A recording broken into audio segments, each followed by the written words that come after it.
কক্সবাজার জেলার রামু থানার অন্তর্গত চা বাগান স্টেশন সংলগ্ন ময়দানে আল্লাহ রাব্বুল আলামিন বলেন ইন্নামা, অবশ্যই। শোনেন, এখানে অন্তত এই পয়েন্টটা বলা দরকার। ইন্নার পরে যদি মা আসে পুরা কোরআনে হাদিসে যে কোনো জায়গায়, তাহলে বুঝবেন বাংলা অর্থ হচ্ছে কেবলমাত্র, শুধুমাত্র, একমাত্র। বোঝা গেছে? কোরআনে এমন আল্লাহ শব্দ দিয়েছেন, একটা বুঝলে আপনি 50টা বুঝে ফেলবেন। ওই যে কুল ইন্নামা আনা বাশারুম মিসলুকুম, ইন্না মা আছে না, এই মা ইন্নার সাথে যোগ হলেই বাংলা অর্থ কি দাঁড়ায়?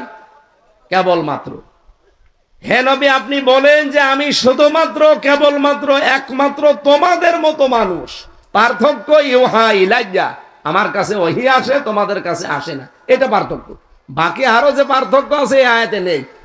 তাহলে এখান থেকেও আল্লাহ ওইটা জানিয়ে দিয়েছেন, ইন্নামা, একমাত্র, কেবলমাত্র, শুধুমাত্র, ওয়ালিয়ুকুমুল্লাহু ওয়া রাসূলুহু, তোমাদের ওলি, তোমাদের বন্ধু, তোমাদের অভিভাবক, তোমাদের গাইডলাইন দাতা। এখানে যেহেতু একটা শব্দ আমরা পেয়েছি ওলি, কি পেয়েছি? আরো জোরে বলেন। ওলিয়ু কা যদি আল্লাহ দিতেন তাহলে হয়তো শুধু নবীজি একা এ আয়াতের মুখাতেব হতেন, কিন্তু আল্লাহ কম দিয়েছেন। কম মানে এটা জমির, এটা বহুবচন, পৃথিবীর সব মানুষকে আল্লাহ উদ্দেশ্য করে জানিয়েছেন, ইন্নামা ওয়ালিয়ুকুমুল্লাহু ওয়া রাসূলুহু, একমাত্র তোমাদের বন্ধু, তোমাদের অভিভাবক, তোমাদের গাইডলাইন দাতা এই পৃথিবীতে আছে একমাত্র তোমাদের জন্য আমি আল্লাহ। কে? আরো জোরে বলেন। 2 নম্বরে তোমাদের বন্ধু হবে আমার রাসূল, আমার। 3 নম্বরে ওয়াল্লাযিনা আমানু, যারা ঈমানদার তারা তোমাদের বন্ধু। আল্লাহ পাক বলেন, ঈমানদারকে যদি বন্ধু হিসাবে পেতে চাও, আল্লাহকে, রাসূলকে বন্ধু হিসাবে পেতে হলে হয়তো এরকম প্রশ্ন আসবে না, কেউ তোমাকে প্রশ্ন করবেও না। কিন্তু যদি ঈমানদারকে বন্ধু হিসাবে গ্রহণ করতে চাও, অনেকে প্রশ্ন আসতে পারে ও ঈমানদার কিনা। যে ঈমানদারের ভেতরে পৃথিবীতে 3টা কাজ আপনি দেখবেন, তার সাথে আপনার বন্ধুত্ব করা লাগবে। 1 নম্বরে আল্লাযীনা ইউকিমুনাস সালাহ, যে ঈমানদার নামাজ কায়েমের জন্য আন্দোলন করে। ওয়ায়ুতুনাজ যাকাত, যারা যাকাত ভিত্তিক অর্থনীতির জন্য চেষ্টা করে। অহুম রাকিউন, যারা রুকুকারীদের সাথে রুকু করে, তার মানে জামাতবদ্ধ হয়ে যারা নামাজ পড়ে। এবার আসেন আমরা এই 3টা শব্দের ব্যাখ্যা করব, যেহেতু এরপরে আরেকটা আয়াত পড়েছিলাম, আমাইয়াতাওয়াল্লাল্লাহা ওয়া রাসূলাহু, যারা এভাবে আল্লাহ এবং রাসূলের দিকে ফিরে যায়, ওয়াল্লাযীনা আমানু, এবং ঈমানদারদেরকে বন্ধু হিসাবে মেনে নেয়, ফা ইন্না হিজবাল্লাহি হুমুল গালিবুন, আর আল্লাহর দল এরা বিজয়ী। কে বলছেন? আল্লাহ পাকের তেলাওয়াত কিন্তু আয়াতের বাংলা অর্থ আমাদের মাতৃভাষা এটা ছিল।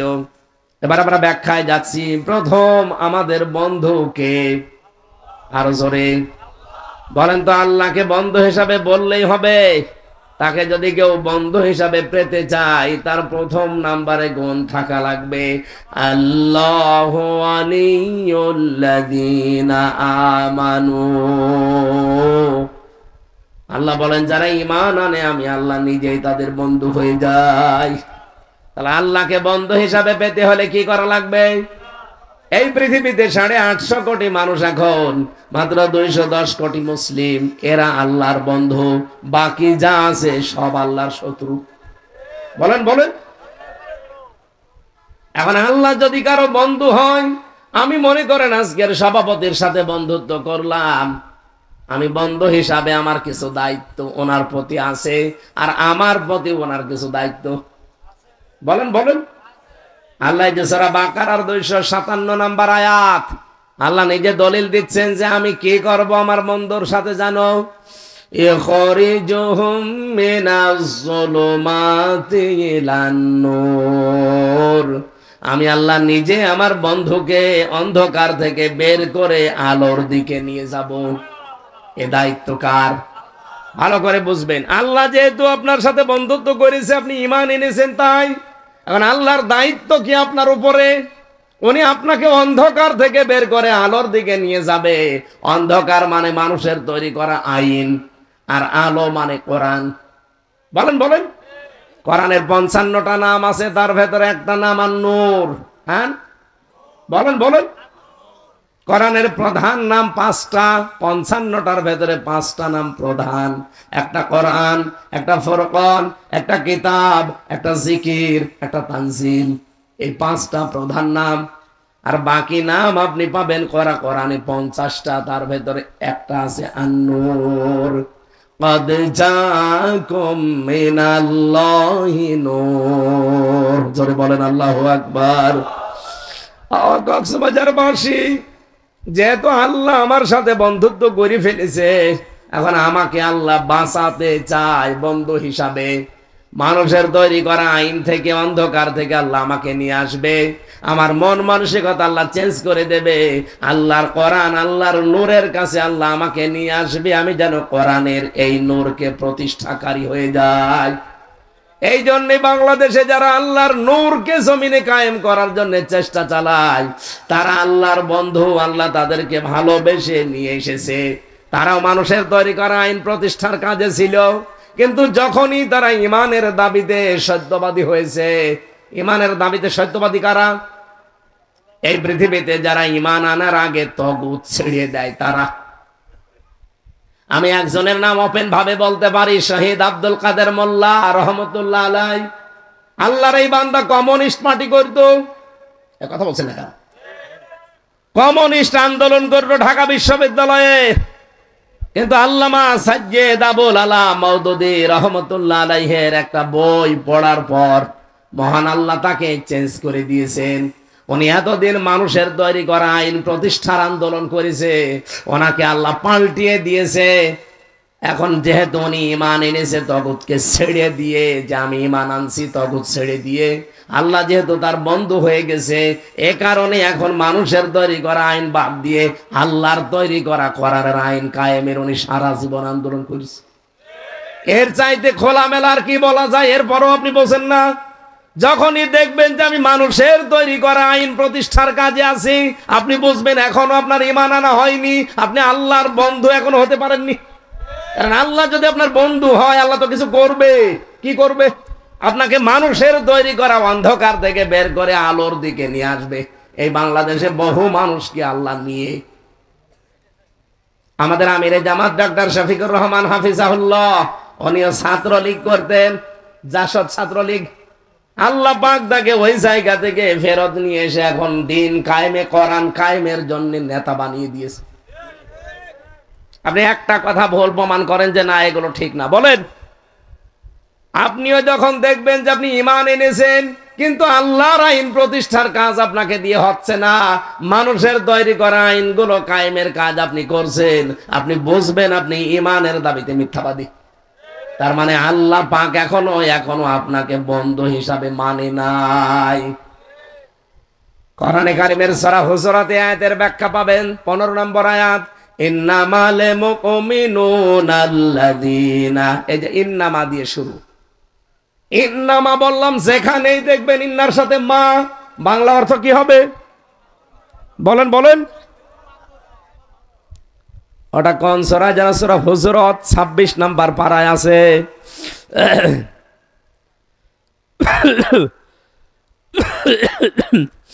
আল্লাহ পাক বলেন, ইন্নামাল মুমিনুনা আল্লাযীনা আমানু বিল্লাহি ওয়া রাসূলিহি সুম্মা লাম ইয়ারতাবু ওয়া জাহাদু বিআমওয়ালিহিম ওয়া আনফুসিহিম ফি সাবিলিল্লাহ উলাইকা হুমুস সাদিকুন। বলেন আল্লাহু আকবার। আপনি কি ঈমানের দাবিতে সত্যবাদী? এটা যদি প্রমাণ করতে দেন আয়াতটা বাড়িতে বাংলায় মিলাবেন। আল্লাহ বলেন ইন্নামা, অবশ্যই, একমাত্র, কেবলমাত্র, শুধুমাত্র আল্লাযীনা, যারা মুমিনুন, ঈমানের দাবি যারা করছে তারা কেবলমাত্র ঈমানদার, তারাই আল্লাহর দৃষ্টিতে। কারা? আমানু বিল্লাহি ওয়া রাসূলিহি, যারা আল্লাহ এবং রাসূলকে বিশ্বাস করে, সুম্মা লাম ইয়ারতাবু, এবং এই বিশ্বাসের ভেতরে এক বিন্দু পরিমাণ তারা সন্দেহ পোষণ করে না। আল্লাহর কোরআনের কাজ করতে গিয়ে তারা এক বিন্দু পরিমাণ ভয় পায় না, সন্দেহ পোষণ করে না। ওয়াজাহাদু, এবং তারা চেষ্টা চালিয়ে যায়, প্রচেষ্টা চালায়, জিহাদ করে। বিআমওয়ালিহিম ওয়া আনফুসিহিম, তাদের জীবন এবং তাদের মাল তারা খরচ করে ফি সাবিলিল্লাহ, আল্লাহর রাস্তায়। উলাইকা হুমুস সাদিকুন, এরা ঈমানের দাবিতে সত্যবাদী। বলেন সুবহানাল্লাহ। এরা তো আল্লাহ ঈমানদারদের সাথে তার বন্ধুর সাথে আচরণ করবে। এবার আসেন তারপরে, আল্লাযীনা কাফারু, যারা কাফের, আউলিয়াউহুমুত তাগুত, তাদের বন্ধু হচ্ছে শয়তান। আপনি যদি তাগুত হয়ে যান, আপনারও বন্ধু একজন হবে কে? আরো জোরে বলেন। এখন শয়তানের তো একটা কাজ আছে আপনার প্রতি, আল্লাহর যেমন কাজ আছে আপনার প্রতি।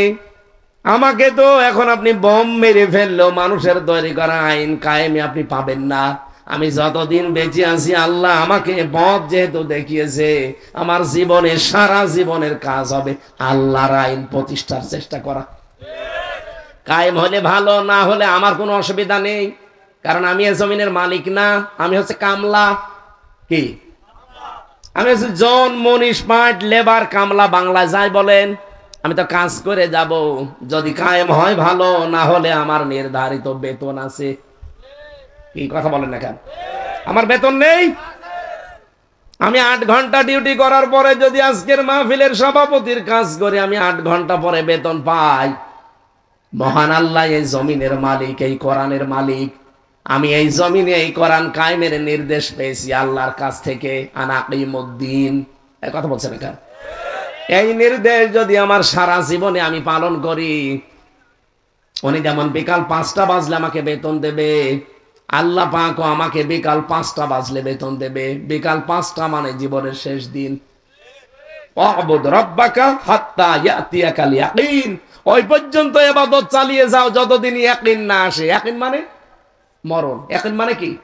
তাহলে মরণ পর্যন্ত আমাকে এই কাজে থাকা লাগবে।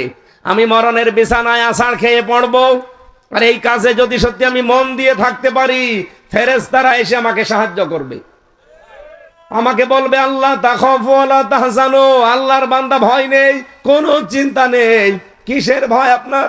কিসের চিন্তা? ফামান তাবিয়া হুদায়া, যেটা আল্লাহ পাঠিয়েছিল হেদায়েত হিসাবে, সেটা তো আপনি মেনে নিয়েছেন, সেটা প্রতিষ্ঠা করার জন্য আপনি চেষ্টা চালিয়েছেন। এখন আর কোনো ভয় নেই, কোনো চিন্তা নেই। ওয়া আবশিরু বিল জান্নাহ, ওই যে জান্নাত দেখা যাচ্ছে, এটা যে কত বাস্তব আমি নিজে দেখেছি। শহীদ মীর কাসেম আলী রহমতুল্লাহ আলাইহির জীবনে ওনার দায়িত্বে যে ছিল যে কারারক্ষী কুতুবউদ্দিন, আমার দায়িত্ব একটা লোকই ছিল। মাঝে মাঝে আমার এসে বলতো, কারারক্ষী ভাই আমাকে মাঝে মাঝেই বলেছিল, রাতের বেলা রাত 12টার পরে যখন ডিউটিতে আসতো, আমাকে ডাক দিয়ে বলতো, হামজা ভাই, আমি এখনো পর্যন্ত একটা জিনিস মিলাতে পারি নাই। শহীদ মীর কাসেম আলী, এই লোকটা যেদিন তার ফাঁসি হবে সেই দিন আমি ছিলাম তার দায়িত্বে পাহারায়। মাত্র 3 ঘন্টা বাকি আছে। ওনারে বললাম, স্যার আপনি প্রস্তুতি নেন, 10টায় একে আপনার ফাঁসি, আর মাত্র 3 ঘন্টা। উনি আমারে বলছে, কুতুব ভাই এখনো 3 ঘন্টা, অনেক সময়। আমি 2 ঘন্টা ঘুমিয়ে গেলাম, আপনি 1 ঘন্টা আগে আমারে ডেকে দেবেন। কুতুব ভাই যে কোরআন শরীফ আমার সামনে এসে বলছে, ভাই দেখলাম লোকটা 2 ঘন্টা ঘুমিয়ে গেল। ওনারে ডাকলাম রাত 9টায়, যেহেতু আর 1 ঘন্টা বাকি আছে। উনি ঠিক ঘুম থেকে ভালোভাবে উঠলেন, গোসল করে নিলেন, ওযু করে নামাজ পড়ে আমারে বলছে, আমি রেডি আছি চলেন। আমি রেডি আছি চলেন, এ কথা বলা আমার উদ্দেশ্য না। উনি বলছে, এটা আমি আপনাকে এই জন্য বলি না, আমি এখনো মিলাতেই পারি না যে ওনার ঘুম আসলো কি করে। যার মাত্র 3 ঘন্টা পরে ফাঁসি, আর সে 2 ঘন্টা ঘুমায়, ওর ঘুম আসলো কি করে? আমি বলছি আমিও মিলাতে পারি নাই, কারণ আমিও তো 3 বছর ছেলে, আমারও তো মাঝে মাঝে ঘুম আসতে চাই না। জেলখানায় বেশি চলে ঘুমের বড়ি। আপনি কক্সবাজার জেলে যেয়ে দেখেন ঘুমের বড়ি কিভাবে চলে, অথচ ভেতরে কোনো কাজ নেই, কোনো কাম নেই, 24 ঘন্টা বসে থাকা, তারপরও ঘুম আসে না। ওই দিন আমি ওনাকে সূরা হামিম সাজদার 30 নম্বর আয়াতটা শুনিয়েছিলাম, যে আপনি হয়তো ওইভাবে টের পাননি, কিন্তু আমি হালকা টের পেয়েছি। কেন? তার ঘুম এসেছিল। আল্লাহ পাক বলেন, ইন্নাল্লাযীনা ক্বালু রাব্বুনাল্লাহ সুম্মা ইসতাকামু তাতানাজ্জালু আলাইহিমুল মালাইকা। অবশ্যই যারা এই কথা বলতে পারবে যে আমাদের রব আল্লাহ, আর এর উপরে টিকে থাকতে পারবে, ইস্তিকামাত পয়দা করতে পারবে, দৃঢ় থাকতে পারবে, আল্লাহ বলেন আমি নিজে তার জন্য ফেরেশতা পাঠাবো। এখানে শব্দটা তাতানাজ্জাল, এটা মুজারে, বর্তমান, ভবিষ্যৎ, প্রেজেন্ট, ফিউচার। আল্লাহ শুধু এক বচন দিলেই তো পারতেন, তাতানাজ্জালুল মালাকুন, এক বচন। আল্লাহ মালাইকা বহু বচন দিলেন কেন? ফেরেশতা আমি একজন দুইজন না, লক্ষ লক্ষ ফেরেশতা তার কাছে পাঠাবো, কারণ ও দুইটা শর্তই পূরণ করেছে। আমাকে রব বলেছে আর টিকে ছিল। এই দুইটা শর্ত পূরণ করলে আমি কি করব জানো? ফেরেশতাদেরকে বলবো, কানের কাছে বলে দেন, আল্লাহ তাখাফু ওয়ালা তাহজানু, কোনো ভয় নেই, কোনো চিন্তা নেই। ওয়াবশিরু বিল জান্নাহ, ওই জান্নাতের সুসংবাদ নেন। আল্লাতী কুনতুম তুআদুন, যার ওয়াদা আল্লাহ করেছে। আমার তো ওই দিনই বিশ্বাস হয়েছে 100 ভাগ, যে শহীদ মীর কাসেম আলীর কানের কাছে ফেরেশতা অবশ্যই কিছু শুনিয়েছে। তারা হয়তো বলেছিল, আল্লাহর বান্দা কোনো ভয় নেই, আপনার ছেলে ব্যারিস্টার গুম হয়ে আছে, আর মান তাতে কি? আপনার স্ত্রী এখন হাসপাতালের বেডে কাতরাচ্ছে, তাতে কি? আপনার লক্ষ লক্ষ আপনার দলের লোক পালিয়ে বেড়াচ্ছে, জেল খাটতেছে, আপনার কত কোটি কোটি টাকার প্রতিষ্ঠান দেশে বিদেশে, কোনো চিন্তা করবেন না, সবগুলোর দায়িত্ব আল্লাহ নিয়ে নিয়েছে। এ কথা ওনার কানের কাছে এসে না বলে গেলে জীবন ওনার এই 2 ঘন্টা ঘুম আসার কথা না। আপনাকে বলতে যত সহজ মনে হয়, বাস্তব কি অত সহজ? আমি নিজে ভিকটিম, এই জন্য বলছি। বাইরে আমার সব ছিল, আমার মা বাবা আছে, আমার শ্বশুর শাশুড়ি ধনী মানুষ, আমার মা বাবা আছে, যা চলার মতো আছে, আমার স্ত্রী শিক্ষিতা, অনার্স মাস্টার্স করা, কামেল পাস, আমার মেয়ে ছিল ওই সময় মাত্র 2টা, আমার বাড়ি আছে, আমার নিজের জমি আছে, আমার ব্যবসা ছিল, সব ওকে। আমি যদি কিয়ামত পর্যন্ত জেলে থাকতাম তা অসুবিধা নেই। তারপরও আমার ওই ছোট মেয়েটার কথা ভেবে আমার ঘুম আসতো না। 24 ঘন্টা আমার তালা লাগিয়ে রেখেছিল ফাঁসির ওই কন্ডেম সেলের ভেতরে। এই একটাই শাস্তি, যে কোনো যোগাযোগ নেই, আপনার বাইরে থাকেন পড়ে। কোন বই পড়তে চাইলে বইও দিত না। যেই কয়দিন আমি বই চেয়েছি কারারক্ষীদের কাছে, বই এনে দিয়েছে বঙ্গবন্ধুর আত্মজীবনী। শয়তান, এ বই পড়ে করবে। আর একদিন দেখি বই নিয়ে এসেছে বঙ্গবন্ধুর চীন সফর, বই আর পান না। পরের সপ্তাহে বই নিয়ে এসেছে বঙ্গবন্ধুর ছেলেবেলা। তার মানে ও শুধু বঙ্গবন্ধু কর্নারে যায় আর যা পায় নিয়ে আসে। পরে ওনারে বললাম, আপনার বই নিয়ে আসার দরকার নেই, জিন্দা শহীদ ওই ভেতরে একজনকে পেয়েছি আমি, জনাব এটিএম আজহারুল ইসলাম। এক কারারক্ষীকে বললাম যে ওনার কাছে যাবেন, বলবেন হামজা কিছু বই চেয়েছে। আল্লাহর বান্দা আমার জন্য 2টা তাফসির পাঠিয়েছিল, ফি জিলালিল কোরআন আর ফি তাফহিমুল কোরআন। আল্লাহ মনে হয় ওনাকে দিয়ে এগুলো পাঠিয়েছে। ওই পরবর্তীতে ওই 2টা বই পেয়ে একটু সময় যেত। তাছাড়া 24 ঘন্টা আমি আর মামুনুল হক এক ঘরে, কোনো কাজ নেই, কি করব? 24টা ঘন্টা তালাবদ্ধ, আরো 2 জন মানুষ আমার সামনে বসা। মনে হচ্ছে আমরা কি করেছি। অথচ আমার যে মামলা, আমার তো জেলে থাকা না, খালেদার মতো বাড়ি থাকার কথা। হ্যাঁ, আমার ঠুনকো একটা মামলা দিয়েছে, যে আমার সন্দেহ করে বাড়ি থেকে ধরে নিয়ে গেছি। এই মামলায় কোনোদিন 3 বছর জেল হয়? আমার তো খালেদার মতো বাড়ি না, বোর কাছে থাকতে দেওয়ার কথা। আর আমার রেখে দিয়েছে ফাঁসির কন্ডেম ছেলে, যোগাযোগ বিচ্ছিন্ন। আমার দাদা মরে গেছে, নানি মারা গেছে, শালা মারা গেছে, একটা ভাই মারা গেছে, আমি কিছু জানি না। বের হয়ে শুনলাম যে ওরা মরে গেছে। অথচ ওই দাদাটা আমার এই পর্যন্ত আনতে বহু কষ্ট করেছিল। ওই সেই 5 পাস করার পরে মাদ্রাসায় ভর্তি করে এই বাড়ি থেকে চাউল টাউল পাঠিয়ে দিত, টাকা পাঠাইতো। আমার বাবা তো গ্রাম্য মানুষ, এই দাদা সব করতো। আর আমার এক চাচা ছিল, অথচ সে দাদা সারা জীবন বলতো আমি মারা গেলে আমার জানাজাটা তুই পড়াবি। পড়াবো কি করে, আমি তো ভেতরে, আর আমি জানি না মরে গেছি। 3 বছর পরে শুনলাম যে উনি মরে গেছে, উনি আর নেই। নানিকেও দেখতে পারি নাই, নানাকেও পারি নাই, ভাইকে পারি নাই, একটা শালা ছিল শালাটাও পারি নাই, সব চলে গেছে মাটির নিচে। এই কষ্ট দিয়ে আপনি কি করলেন?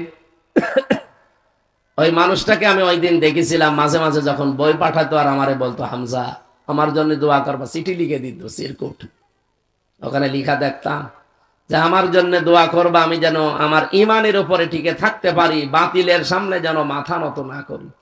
আল্লাহর এই জিন্দা শহীদ বান্দা এই মাজলুম মানুষটা এখনো পর্যন্ত জেল খাটতেছে।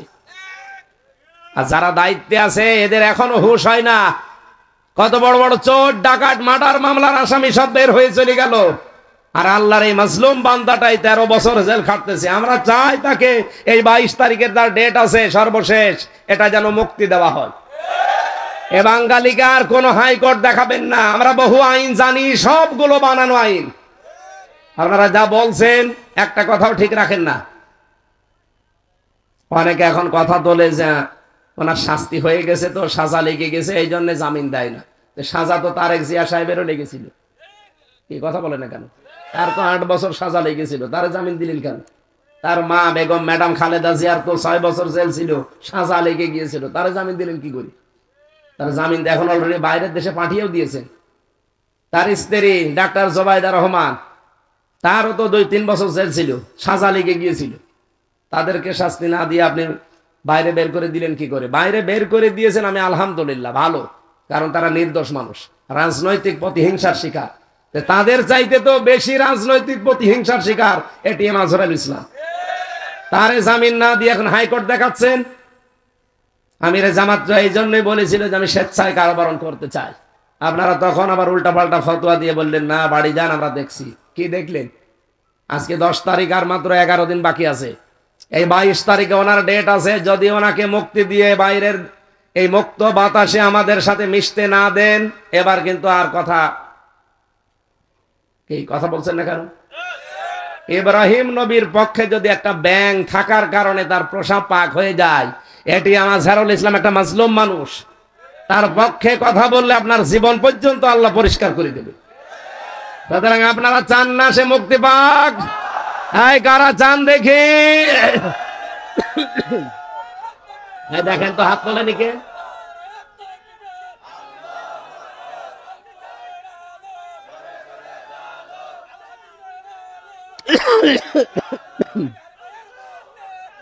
আলহামদুলিল্লাহ। না শুধু আজহারুল ইসলামের না, যত নিরপরাধ মানুষ 15.5 বছরের ভেতরে আটক আছে সব ছেড়ে দিন। কারণ হাসিনা যেমন ভুয়া, ওর মামলাও সব ভুয়া। আমি নিজে ভিকটিম, আমি তো দেখেছি আগস্টের 5 তারিখের পরে শুধু মামলা তুলতে দেরি, জামিন না পুরা খারিজ করে দিয়েছে। অথচ ওই জজই তো 3 বছর ছিল, এতদিন জামিন দেয়নি। এখন তুলতে দেরি, বলছে হুজুর এর ভেতরে কোনো মাল নেই, পুরা খারিজ করে দিলাম।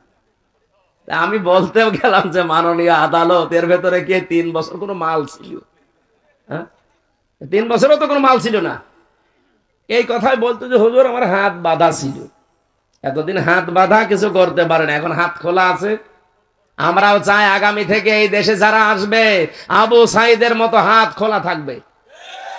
কথা বলেন, হাত বেঁধে দিলে আমার এই বিচারকের মতো কিছুই করার নেই। উনি এরকম হাত বেঁধে রেখেছিলেন 1628 জন মানুষের এই বাংলাদেশে, সব হাত বাঁধা ছিল, শুধু ববুর হাত খোলা ছিল। তাও ববুর সব হাত খোলা না, দাদা যেটা খুলে দেয় ওইটা খোলা। এই কথা বলছেন এখন? এখন ববুর সাথে সম্পর্ক ছিল, ববু নেই, সম্পর্ক নেই। স্বামী স্ত্রীর সম্পর্ক না, এখন শালা দুলা ভাই সম্পর্ক নেই।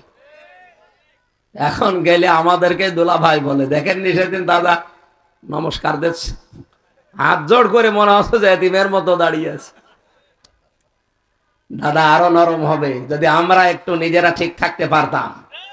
আগস্টের 5 তারিখের পরে বহু মুনাফিক টাকা পয়সা খেয়ে এই জালেমদেরকে নিরাপদে পার করে দিয়েছে, আর অনেকেই বিভিন্ন কায়দা করছে।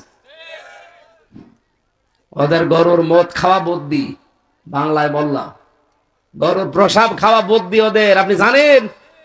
তলে আপনাকে কেটে চলে যাবে আর উপরে পানি ঢালবে। যারা এই ফাঁদে পা দিয়েছেন না, দেখেন কি হয়, সামনে মরবেন আপনি অবশ্যই ইনশাল্লাহ।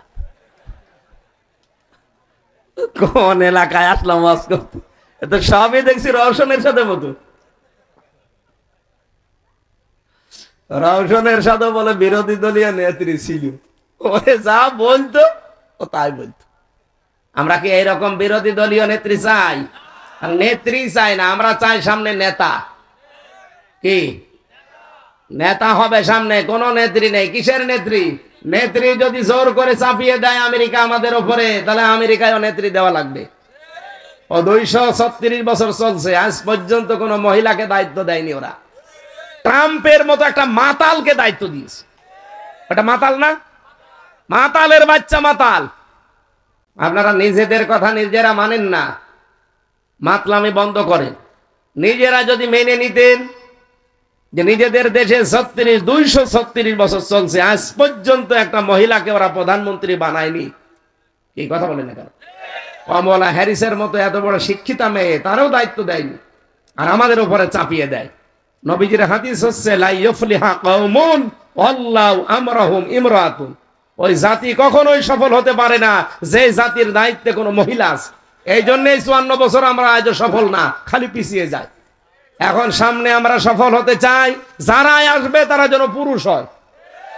কথা বলেন। পুরুষ হলে কি হয় একটু দেখতে পাচ্ছেন না? হালকা পাতলা। আরে পুরুষটা যদি আল্লাহওয়ালা হতো, হযরত ওমরের মতো, এই দেশটা মিনি জান্নাত হয়ে যেত। উন্নতি তো হইতো, ওই মিনি জান্নাত হয়ে যেত। মালয়েশিয়া একজন মাহাতির মোহাম্মদ দাঁড় করিয়ে ফেলেছে মাত্র এই 23 বছরে। এখন 25 সাল চলছে না, 21 সাল থেকে ওরা দাঁড়িয়ে গেছে। কি 1 সাল থেকে 23-24 বছর ওরা মানচিত্রে দাঁড়িয়ে গেছে। ওদের দেশটা, আমি 9 দিন ছিলাম, সেই একদিনও কাশি দেয়নি। কি পরিষ্কার পরিচ্ছন্ন। আর আজকে আমি এই যে টেকনাফে গিয়েছিলাম, যাওয়া আসায় মনে হয় 50 বার কাশি দিলাম। কি ধোলা। তারা যদি দাঁড়িয়ে যেতে পারে, এত বড় বিশাল দেশ, বাংলাদেশে যেতে পারে 5 ডবল বড় দেশটা, আমরা দাঁড়িয়ে যেতে পারবো না? মানে আমাদের শুধু আল্লাহর বিধানটা লাগবে আর সৎ নেতৃত্ব লাগবে। মালয়েশিয়ার এখন স্বরাষ্ট্রমন্ত্রী যিনি, উনি ইসলামী ছাত্র শিবিরের কেন্দ্রীয় সেক্রেটারি জেনারেল ছিলেন ওই দেশের। আমাদের যেমন ইসলামী ছাত্র শিবির, ওই দেশেও ইসলামী ছাত্র শিবির আছে। ওই ছাত্র শিবিরের কেন্দ্রীয় সেক্রেটারি জেনারেল এখন ওই দেশের স্বরাষ্ট্রমন্ত্রী। দেশ এমনি দাঁড়িয়েছে। খাদ্যে ভেজাল নেই।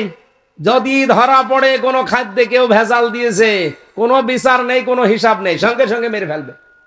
আমাদের দেশে যদি এরকম 5টা দেখতে পারতাম, এই দেশে কেউ খাদ্যে ভেজাল দেওয়ার সাহস দেখাতো না। এখন এই যে আমার কুষ্টিয়া বিশ্ববিদ্যালয়ের এক বড় ভাই ম্যাজিস্ট্রেট, উনি আব্দুল জব্বার মন্ডল, রাজশাহী বাড়ি, উনি চেষ্টা চালাচ্ছে ঢাকাতে ওরকম যদি চট্টগ্রামে একজন, রাজশাহী একজন, খুলনা একজন, ময়মনসিংহ একজন, বরিশালে একজন, ঢাকাতে তো একজন আছেই, সিলেটে একজন, এরকম 8 বিভাগে 8 জন যদি এরকম দাঁড়িয়েছে, তো সৎ মানুষ, এই দেশেও কেউ খাদ্যে ভেজাল দেওয়া 2 নাম্বার জিনিস 3 নাম্বার বলে বিক্রি করতে পারত না। পোশাকের এই জায়গায় লিখে রাখে 8,000 টাকা দাম, অথচ এটার দাম 300 টাকা। ওরা নিজেরা এটা কম্পিউটার দিয়ে লিখে বসিয়ে দেয়। এটা এখন ধরে ফেলছে। আমরা তো এতদিন এগুলো বুঝতামই না। এটা যদি ওই দেশে হয় না, সঙ্গে সঙ্গে মেরে ফেলবে, কোনো বিচার নেই। এই জন্য বলছি দেশটা দাঁড়িয়ে যাবে। আমরা দেখতে পাচ্ছি সামনে, যেহেতু একজন দক্ষ মানুষ ডক্টর মোহাম্মদ ইউনূস, কিন্তু আল্লাহ ভীরু মানুষ যদি আমরা পেতাম, দেশটা জান্নাত হয়ে যেত। আর এইটাই তো আমরা সামনে দেখতে চাই। কথা বলেন না কেন? এগুলো যারা চায় না, কিছু মানুষ আছে শুধু খাবো খাবো, নেবো নেবো, তারাই কিছু চায় না, শুধু নির্বাচন চায়, কিচ্ছু চায় না। তারা নির্বাচন তো আমরাও চাই, কিন্তু যারাই দায়িত্বে ছিল তারা তো এখনো আছে। এই মানুষগুলো তো পাল্টাবেন নাকি? না পাল্টিয়ে খালি নির্বাচন দেন, নির্বাচন দেন, দিয়ে করবো কি? আবার তো দিনের ভোট রাতে হয়ে যাবে। আমরা এটা আর করতে দিতে চাই? সংস্কার যেখানে যতটুকু লাগবে করা লাগবে। আপনার যদি এটা রাগ হয়, রাগ হোক, এটাই আমরা কইরেই ছাড়বো। এই দেশের ছাত্র জনতা মিলে কিন্তু এইটাই চেয়েছে, নাই তো এই শহীদদের সাথে বেইমানি করা হবে। তরিনা ফরজ 116 জন আলেমের নামে মামলা করেছিল তালিকা করে, তার ভিতরে আমি ছিলাম 70 নম্বরে। এখন আল্লাহ পাক করেই ধরিয়ে দিয়েছে, ও শয়তান এখন জেল খাটতেছে। আলেমদের পেছনে যারাই লেগেছেন ডাইরেক্ট ইনডাইরেক্ট, এই যে চাপাই নবাবগঞ্জের 2 জন মুফাসসিরে কোরআন স্বামী স্ত্রী, এই 2 জনও ধরা খাবে। এমন অপমান করবেন আল্লাহ, পরনে লুঙ্গি শাড়ি কিছুই থাকবে না। হ্যাঁ, কথা বলেন না কেন? যারাই করেছে আপনি দেখেন তাদেরকে আল্লাহ অপমান করেছে। কিন্তু আলেম আবার হওয়া লাগবে হক্কানি আলেম। আলেম যদি হয় ফরিদউদ্দিন মাসুদের মতো, ওরে জবাই করলেও সমস্যা না। জবাই করতে বলছি না, কারণ ও তো আলেম নামে একটা কলঙ্ক, আলেম নামে জালেম। আল্লামা সাঈদীর ফাঁসি চাই তো শাহবাগে গিয়ে, ওকে আলেম। আর আরেকজন তো দেখলাম এক আলেম বায়তুল মোকাররমের সাবেক খতিব, ও নাম বলতো কওমি জননী। যেই দিন এই নামটা দিয়েছে সেদিন আমরা জেলখানায়। মামুনুল হক, সাখাওয়াত হোসেন রাজি, এরকম বহু আলেম আমার সাথে ওই দিন বদদুয়া করেছে। আল্লাহ করলো কি, একে আলেম আমাদেরকে জেলেরিকে কষ্ট দিচ্ছে, আর ও বাইরে আমাদের কওমি জননী নাম দিচ্ছে। এই জন্য এইরকম আলেমকে গালি দেওয়া না, এদেরকে জোতা দিয়ে পিটালেও অসুবিধা নেই। কিন্তু আল্লামা সাঈদীর মতো মানুষকে জোতা দেওয়া না, খারাপ ধারণা করবেন আল্লাহ কিছু দেখিয়ে দেবে। এই যে শয়তানকে খুঁজে পাওয়া যাচ্ছে না, সে ডাক্তার কি জামান যেন, মোস্তফা জামান, ওরে যদি কেউ খুঁজে পায় আমার মনে হয় কুকুরের মতো পিটাবে। এত রাগ তার উপরে বাংলার জনগণের। এই শয়তান এই বাইরের দেশের প্রেসক্রিপশন মতো আল্লামা সাঈদীকে ইনজেকশন দিয়ে মেরে ফেলেছে। আর বলে না উনি স্বাভাবিক মারা গেছে। কে বলেছে? আমার সামনে দিয়ে তার আগের দিন শুনলাম বের করে নিয়ে গেছে, ভালো মানুষ, হাসতে হাসতে গিয়েছে। একটা হার্টের রোগী ওইভাবে হাসতে পারে? আপনারা আন্দাজে এরকম ফতোয়া দিয়ে দাদা বাবুদের প্রেসক্রিপশন অনুযায়ী তারা দুনিয়া থেকে বিদায় করে দিলেন। কি হয়েছে? সে শহীদ হয়েছে। আপনারা জালেম হিসাবে ইত্তাকি দাওয়াতাল মাজলুম ফাইন্নাহা লাইসা বাইনাহু ওয়া বাইনাল্লাহি হিজাব, বেঁচে থাকো মাজলুমের বরদোয়া থেকে, কারণ আল্লাহর মাঝে আর মাজলুমের মাঝে কোনো পর্দা থাকে না। আপনি আর যাই করেন এখান থেকে চেষ্টা করবেন বেঁচে থাকার। কক্সবাজারবাসী আল্লাহ রাব্বুল আলামিন যদি সত্যিকারও বন্ধু হয়, তাকে আল্লাহর তৈরি করা আইনের দিকে নিয়ে আসবে। মানুষের তৈরি করা আইন তার কাছে ঘৃণিত বানিয়ে দেবে। কিন্তু শয়তান যদি কারো বন্ধু হয়, তাকে আল্লাহর আইন থেকে বের করে নিয়ে শয়তান মানুষের তৈরি করা আইনে তাকে কাজে লাগাবে। এটাকে আমি বানালাম, আল্লাযীনা কাফারু আউলিয়াউহুমুত তাগুত ইখরিজুনাহুম মিনান নূরি ইলাজ যুলুমাত। নিয়ে আসেন তখন হুজুর নিয়ে আসবেন, আমাকে ভুল হচ্ছে। আপনি এরপরও মানে বুঝতে চান না কোন কারণে? আল্লাহর বন্ধু হলে আল্লাহ কাজ করবে, শয়তানের বন্ধু হলে শয়তান ওই কাজ করবে। এখন আপনি দেখেন কার বন্ধু আপনি। যদি আপনি দেখেন আমি মানুষের তৈরি করা আইন প্রতিষ্ঠার কাজ করছি, আপনি বিশ্বাস করে নিন আপনি এখনো শয়তানের বন্ধু। আর যদি আপনি দেখেন যে না আমি আল্লাহর তৈরি করা আইনের পক্ষে আছি, হলেও ভালো, না হলেও আমার অসুবিধা নাই, বেতন পাবো, আপনি বিশ্বাস করে নেন যে আল্লাহ আপনাকে বন্ধু হিসাবে কবুল করে নিয়েছে। আল্লাযীনা আমানু ওয়া রাসূলুহু, রাসূল যাদের বন্ধু হবে, রাসূলকে বন্ধু পেতে হলে 4টা কাজ দুনিয়ায় করা লাগবে। কয়টা? সূরা জুমার 2 নম্বর আয়াতে 4টা কথা আছে। আপনারা যারা ওই 4টা কথা পড়ে নেবেন, যদি দেখেন যেগুলো আমি মানতে পারি, তাহলে আপনি রাসূলুল্লাহর বন্ধু। আর যদি বলেন না আমি 2টা পারি না, এখনো রাসূলকে বন্ধু হিসাবে পান নাই। আল্লাযীনা আমানু, যারা তোমাদের ভেতরে ঈমানদার তারা তোমাদের বন্ধু হবে। ঈমানদারের প্রথম কাজ, তারা নামাজ কায়েমের আন্দোলন করবে। এই নামাজ কায়েম কি করা যায় একা একা না রাষ্ট্রীয়ভাবে? বলেন। আল্লাযীনা ইম্মাক্কান্নাহুম ফিল আরদি আকামুস সালাহ, আমি যদি জমিনে শাসন ক্ষমতা ঈমানদারকে দান করি, তার প্রথম কাজ হবে সে নামাজ কায়েম করবে। তা আমরা তো এইটার কথাই বলতে চাই। বাহাদুর সাহেবের মতো 151 জন বানাতে চাই এই কারণে, কারণ নামাজের বিল আনবে, যাকাতের বিল আনবে, চুরির বিল আনবে, ডাকাতির বিল আনবে। এই কথা বলেন না কেন? আর এগুলো ব্যক্তিগতভাবে করা যায় না, এগুলো আইন পাশ করতে হলে ক্ষমতা লাগে। এই ক্ষমতার জন্য যদি কাজ করে কেউ দুনিয়াদার বলেন, কেউ ধর্ম ব্যবসায়ী বলেন, বলেন যা ভাল লাগে বলেন, আপনার মুখ আপনার জবান একদিন এমনি বন্ধ হয়ে যাবে।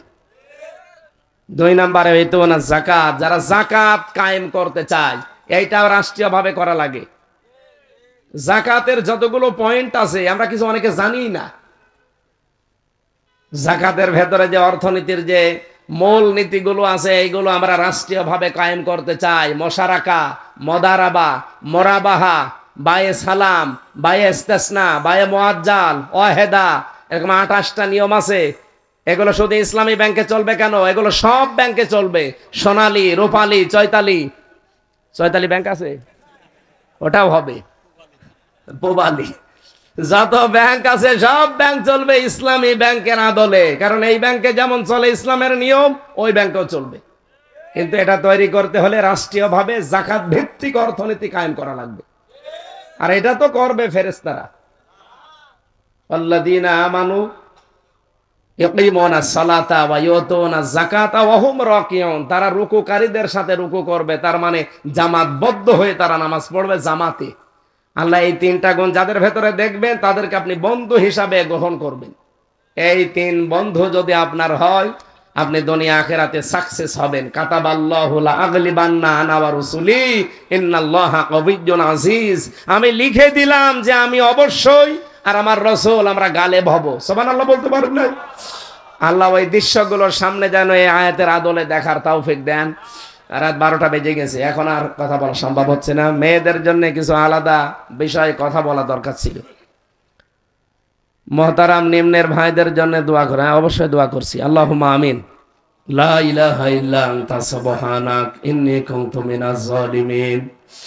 আল্লাহ তাআলা মোনাজাতটা বসে করা লাগবে ভাই। আমি এখন এতক্ষণ অনেক কিছু বলি নাই, বসেন মোনাজাতটা বসে করেন, বসেন।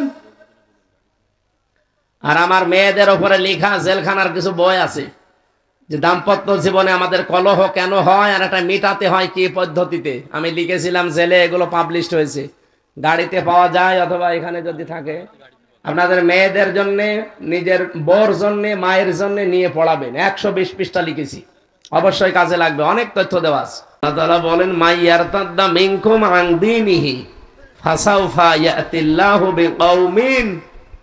সত্যি যদি কেউ আমার দিন থেকে মুখ ফিরিয়ে নিয়ে চলে যায়, অতি শীঘ্রই আমি আল্লাহ এমন একটা দল তৈরি করে দেব যারা আমাকে ভালোবাসে আর আমিও তাদেরকে ভালোবাসি। তাদের কিছু গুণ বলেছিলাম যে এই গুণগুলো যদি থাকে তাহলে তারা আল্লাহর ভালোবাসা পাবে। এবং ওই মানুষগুলোর সর্বশেষ যেটা ইয়তিহি মাজ্জাসা, আল্লাহ যাকে ইচ্ছা করবেন এই অনুগ্রহগুলো তাদেরকে দান করবে। সুতরাং আল্লাহ যাদেরকে তৈরি করতে চায় একটা দল, সেই দলের ভেতরে থাকার জন্য আমি কালকে আহ্বান জানিয়েছি। আর আজকে তার পরের আয়াত সূরা মায়েদা 55 নম্বর আয়াত। এটার আওয়াজ তো আবার বেশি হয়, এটা থাকলেই আমার মনে হয় হবে। ওইটা দিলে এখানে আমার সমস্যা হচ্ছে, এটা হলে হবে। ওইটা বন্ধ থাক, এটা হলে হবে, ঠিক আছে। আপনারা যারা দাঁড়িয়ে আছেন বসতে পারেন না ভাই, বারবার বলা লাগবে কেন? আপনি ওখানে কলা গাছের মতো বসেন, এক জায়গায় বসেন, এটা ক্লাস চলছে। আমরা বেশি কথা এখন আর বলি না, জেল থেকে বের হয়ে গেলে আমরা যা করে দিয়েছে, কথা বলাও বেশি আমার মাথা ব্যথা করে। এই জন্য সর্বোচ্চ ঘন্টাখানিক, ঘন্টা 15 মিনিট এইভাবে কথা বলি। আমরা চাই একটা বিষয় যেন বুঝে আমরা বাড়ি নিয়ে যেতে পারি। কালকে হয়তো অনেকেই ওখানে ছিলেন না, ছিলেন না। কালকে যারা ছিলেন তারা বুঝেছিলেন যে আল্লাহ যাদেরকে মনোনীত করছেন সামনে, তাদের ওই গুণগুলো অর্জন করতেই হবে, মাস্ট বি। আর আমরা চেষ্টা চালাচ্ছি। আল্লাহ যেন ওই রকম ভালোবাসার পাত্র হওয়ার তৌফিক আমাদের দান করেন। আজকে যেহেতু পরের আয়াত, আর আপনারা লিখেও দিয়েছেন তাফসীরুল কোরআন মাহফিল, তাফসীর আকারে আমরা কথা বলবো ইনশাআল্লাহ। যে কথাটা তুলেছিলাম, আমার দ্বারা যেহেতু আওয়ামী লীগ, বিএনপি, জাতীয় পার্টি, জাসদ, বাসদ, বিশেষ করে যারা মানুষের তৈরি করা আইন কায়েম করতে চায়, ওটা আমাকে মেরে ফেললেও এটা আমার দ্বারা হবে না। আমার দ্বারা যদি হয়, কোরআনের আইন কায়েম করছে যারা, যে কোনো একটা দলে আমি থাকা লাগবে আমার। আর আমি আমার বিবেক বুদ্ধি কোরআন হাদিস পড়ে যেটা পেয়েছি, অবশ্যই আমি সেই দিকে যাব। এখন ওই হিসাবে আমি কোরআনের আলেম। এখানে যেহেতু রাজনৈতিক মঞ্চ এটা না, এটা কোরআনের মঞ্চ। কোরআন যেহেতু সবার, কোরআনের আলেমও সবার। এ কথা মানেন তো? ওই রকম মন নিয়ে বসে যে আমি এখানে দলীয় চিন্তা ভাবনা নিয়ে বলছি না। হ্যাঁ, আমার ওই দলীয় চিন্তা ভাবনার কথা যদি কোরআনের সাথে মেলে তাহলে ওইটা আমি বলবো। আপনারটা মিলছে না, আমি বলবো কি করে? আমি কি বানাবো? খুলনায় ছিলাম একবার মাহফিলে, সভাপতি আমারে বলছে, হুজুর এমন ওয়াজ করবে, মাটির নিচের ওয়াজ, ওপরের কোনো ওয়াজ করার দরকার নেই, কারণ এখন দেশের অবস্থা ভালো না। মাটির নিচের ওয়াজ করলে টিকতে পারবেন? মাটির নিচে তো একেবারে সরই রাজনীতি দিয়ে। মার রব বোকা, তোমার রব কে? রব মানে কি শুধু আল্লাহ? রব মানে 5টা বিষয় আপনাকে একেবারে পঙ্খানো হিসাব নিকাশ করে দেওয়া লাগবে। রব মানে সৃষ্টিকর্তা। সৃষ্টিকর্তা হিসাবে আমরা অনেকেই আল্লাহকে মানি না। কি আমি কি বেশি বললাম? আপনি বুঝেছেন এই বিষয়টা? সৃষ্টিকর্তা হিসাবে আল্লাহকে আমরা অনেকেই মানি না। যদি মেনে নিতাম তাহলে ফসলে বরকত হয়। আর অনেকে বলে যে মা দুর্গা গজে চড়ে এসেছে, এই জন্য ফসলে বরকত হয়েছে। ফসল সৃষ্টি করার মালিক কি মা দুর্গা? কে? আপনি কোথাকার কথা কোথায় লাগান? তার মানে আপনি রব হিসাবে আল্লাহকে সৃষ্টিকর্তা হিসাবে এখনো মানতে পারেননি, এই জন্য আপনি চলে যাচ্ছেন মা দুর্গার দিকে। 2 নম্বরে রব মানে প্রতিপালক, লালন পালন যিনি করেন তাকে রব বলা হয়। আমি নেই থেকে হামজা হয়েছি, কি বলেন তো? আমার কি এই 33 বছর বয়সের আগে আমি উল্লেখ করার মতো কিছু ছিলাম না? 92 সালে আমার জন্ম, এখন 25 সাল, 33 বছর পার হয়েছে। খুব বেশি হলেও 34 বছর আগে আমার মা বাবার বিয়ে হয়েছে 35 বছর আগে। এই 35 বছর আগে তো আমার মা বাবা তারা ছিল 2 জেলার 2 জন, একটা কুষ্টিয়ার একটা চুয়াডাঙ্গা। তাদেরই তো কোনো অস্তিত্ব ছিল না, এক জায়গায় হবে কি হবে না। আর আমি তো সে মনে হয় ঘুরে বেড়াচ্ছিলাম রুহের জগতে। নেই থেকে যিনি আস্তে আস্তে আমাকে পূর্ণতায় পৌঁছিয়ে দেন তার আরবি নাম রব। আরবি নাম কি? তারবিয়াতু সাজ্জি ইলা কামালিহি সাজ্জান ফাসাজ্জান। নেই থেকে শুরু করে আস্তে আস্তে যিনি কামালিয়াতে পৌঁছিয়ে দেন, পরিপূর্ণতায়, তাকে রব বলা হয়। এটাও আমরা অনেকেই এখনো পর্যন্ত পরিপূর্ণ মানতে পারি না। 3 নম্বরে রব মানে আইনদাতা। রব মানে কি?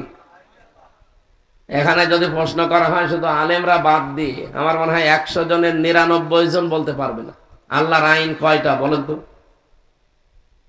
দেখলেন, আমরা যে মুসলমান, আল্লাহর আইন কয়টা তাই জানি না, অথচ রব মানে কি? আইনদাতা। আপনি কবরে যাবেন, এখনই তো বলবে মার রব্বুকা। আপনি যদি বলেন ও রব্বি আল্লাহ, আমার রব আল্লাহ, ফেরেশতা উল্টিয়ে বলবে রব মানে সৃষ্টিকর্তা, রব মানে লালন পালনকারী, রব মানে আইনদাতা। তো দেশে আল্লাহর কয়টা আইন ছিল বল? আপনি তো নিজে জানেনও না যে আল্লাহর আইন কয়টা। আমার আজকে বলা লাগবে। কক্সবাজারে আমরা জানি অন্তত এই জেনারেলের চাইতে আরবি লাইনের লোকজন বেশি বাস করে, ইসলামপন্থী মানুষেরা। বলতে হবে আল্লাহর আইন কয়টা বলেন?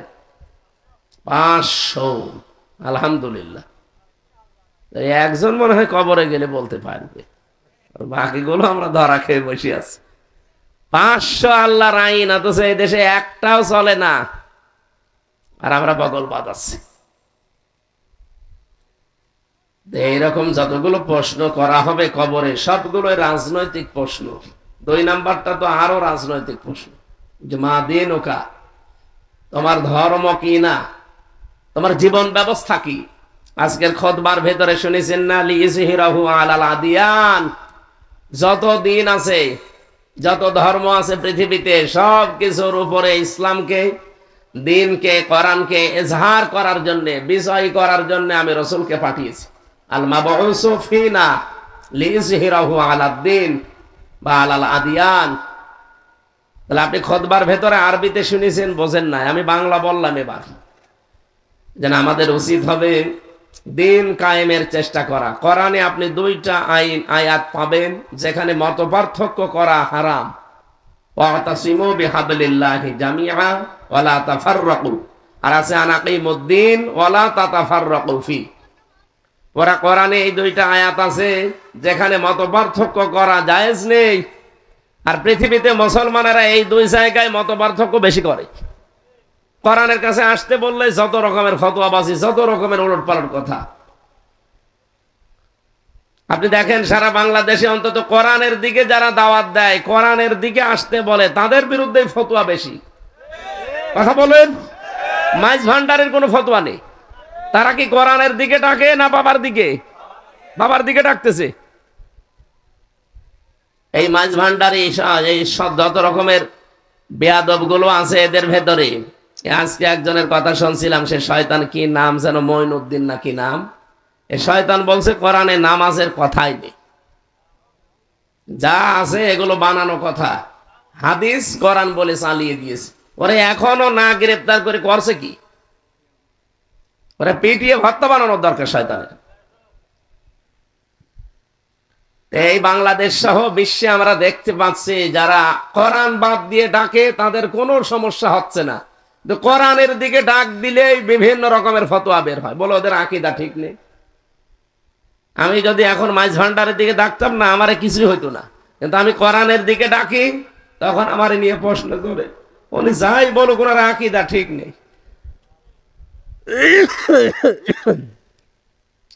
না, কোরআনের কাছে যখন আসতে বলি এই জায়গায় ফতোয়াবাজি করবেন না, এখানে হারাম।